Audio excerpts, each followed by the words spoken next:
तो आज हम नया टॉपिक स्टार्ट कर रहे हैं वर्ड प्रॉब्लम्स का, fraction problems.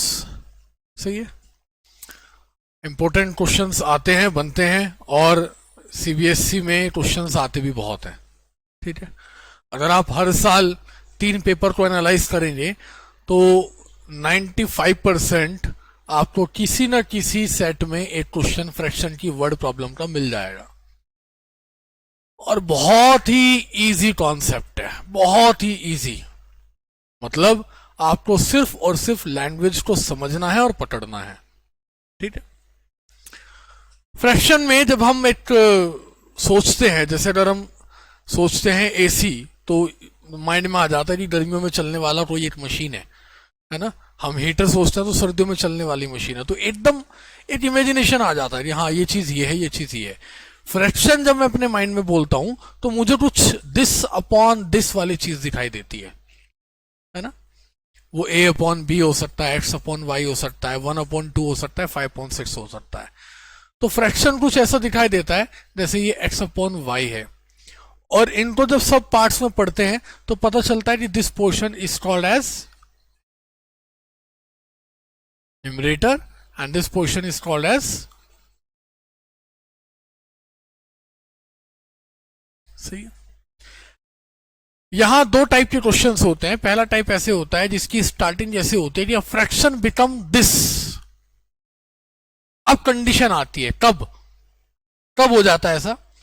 When this add to numerator and the denominator is reduce by this. यदि न्यूमरेटर में ये ऐड कर दें और डिनोमिनेटर को इतने माइनस कर दें, तो इसका मतलब उसने आपको न्यूमरेटर और डिनोमिनेटर दोनों ही नहीं बताए हैं। तो ऐसे क्वेश्चन की शुरुआत करने के लिए हमें पहले न्यूमरेटर और डिनोमिनेटर को x और y एज्यूम्ड करना पड़ता है।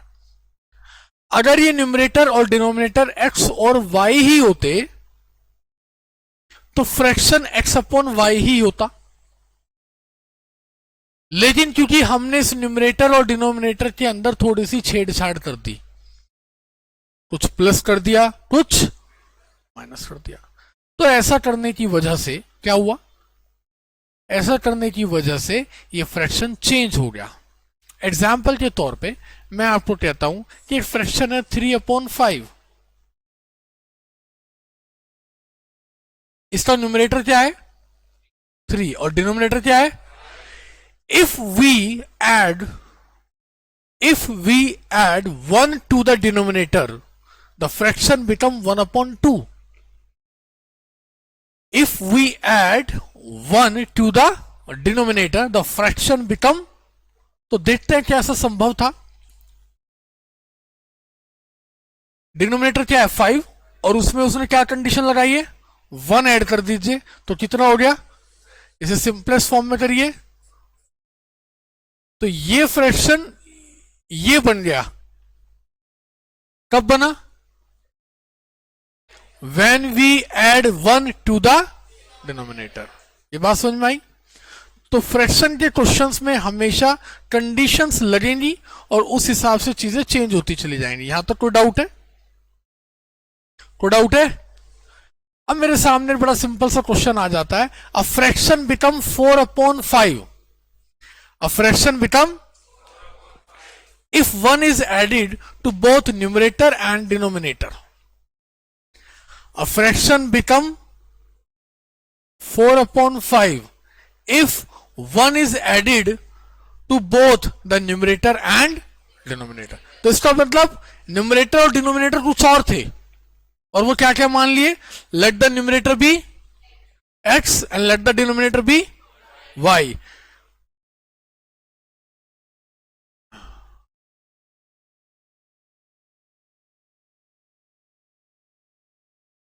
न्यूमरेटर क्या मान लिया? x और डिनोमिनेटर क्या मान लिया?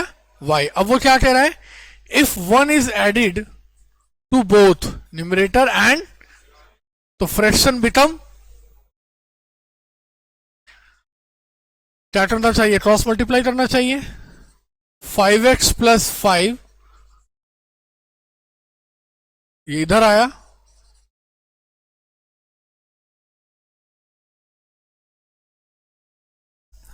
तो डाउट है?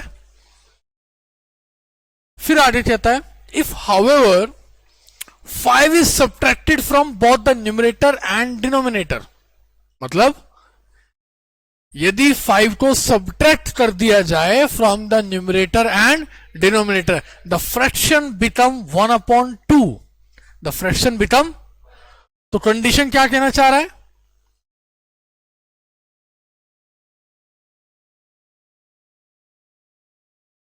यही है।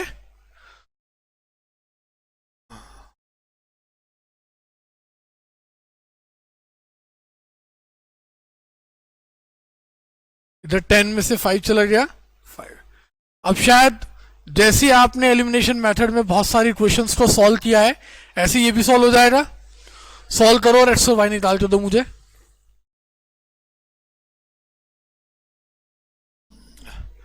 तो ऑन सॉल्विंग क्या निकल के आया?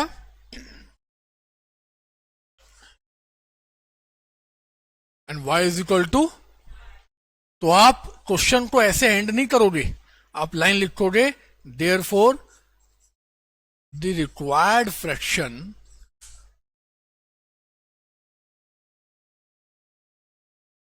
इज 7/, और अपने आंसर को आप चेक भी कर सकते हो कि अगर इन दोनों को +1 कर दिया जाए तो क्या रिजल्ट आता है? 8/10, जो कि सिंपलेस्ट फॉर्म में आता है 4/, और इन दोनों में से 5 माइनस कर दिया जाए तो आंसर क्या आता है? 1/, दोनों रिजल्ट मिल रहे हैं, तो इसका मतलब हमारा आंसर बिल्कुल सही है। नेक्स्ट देखते हैं। इस बार कह रहा है कि फ्रैक्शन इज सच दैट, एक फ्रैक्शन कुछ इस तरह से है, fraction is such that if the numerator is multiply by 3, मतलब न्यूमरेटर की मल्टीप्लाई कर दी जाए by, and the denominator is reduce by 3, मतलब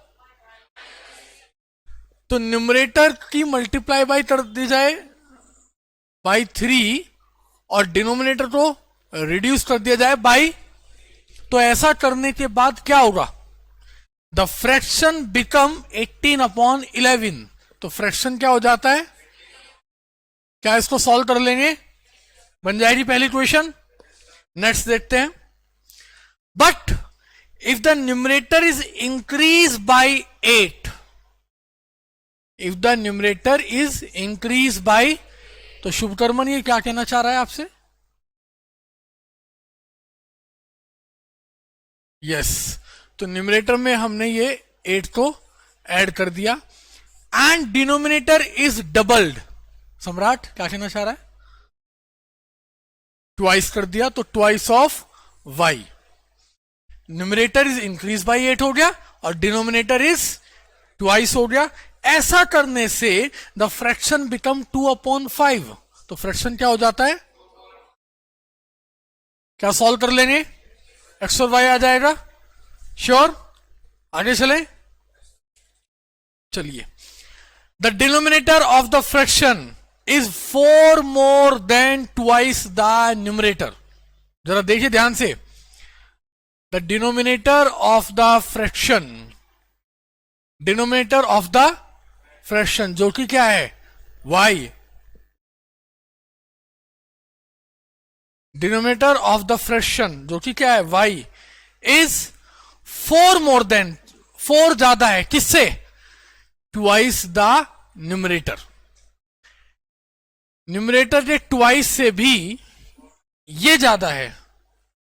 मेरी एज आपकी एज से ज्यादा है, भाई कोई भी टीचर होगा उसकी एज स्टूडेंट की एज से ज्यादा होगी, और ऐसा भी हो सकता है कि मेरी एज आपके ट्वाइस से भी ज्यादा हो। एग्जाम्पल के तौर पे आप 14 ईयर ओल्ड हैं, आपका डबल कर दीजिए,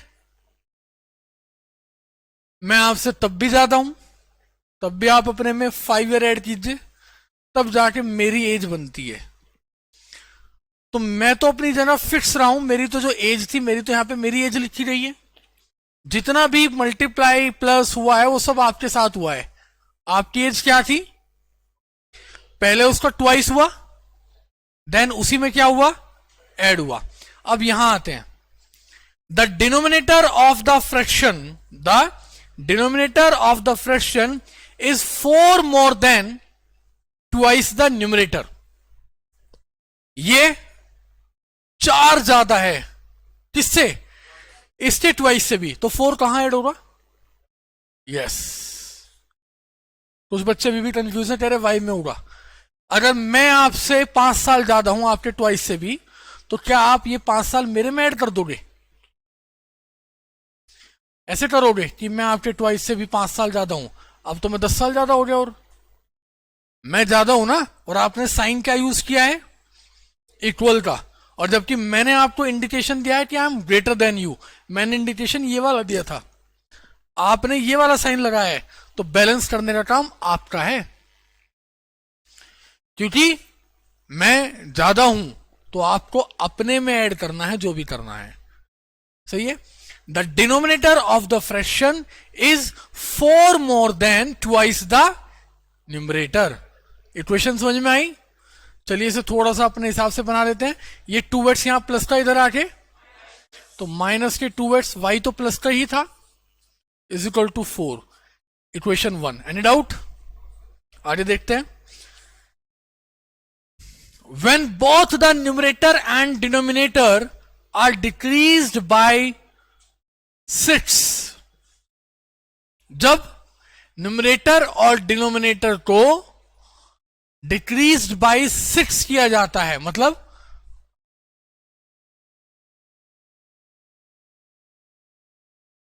अब मेरी ऐसी आशाएं थी कि अब ये कहेगा the fraction become this, the fraction become 1/2, 4/5, 7/8, कुछ भी ऐसा कह देगा और मुझे बड़ा अच्छा लगेगा। बट ऐसा नहीं हुआ, उसने बात को घुमा दिया, उसने इसमें ट्विस्ट डाल दिया। क्या ट्विस्ट डाला देख लेते हैं। When the numerator and the denominator are decreased by 6, the denominator become 12 times the numerator. The denominator become 12 times the,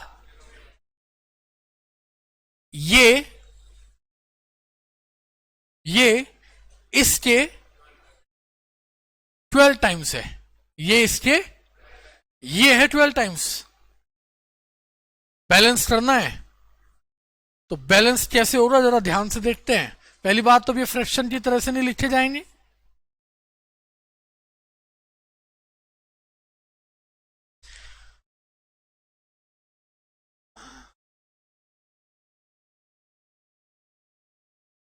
अब ये ऐसे आ गई, दोनों में से माइनस हुआ 6।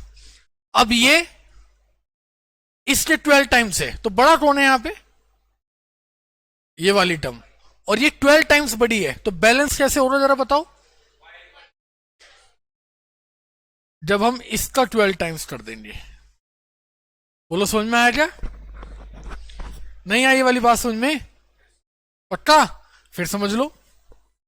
उसने कहा है when we reduce both the numerator and denominator by 6, then the denominator is 12 times the numerator. मैंने यही फॉलो किया, the denominator is 12 times the, clear है? इक्वेशन बन जाएगी। क्या इक्वेशन बनेगी? इधर आ गया, ये उधर चला गया, कितना हो गया?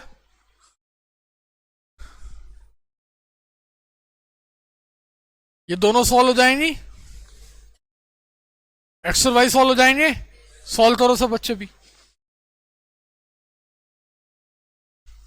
तो ऑन सॉल्विंग एक्स आ जाता है 7, वाई आ जाता है 18, but this is not the right way to write the answer. Therefore, the required fraction is 7/18. कोई डाउट है?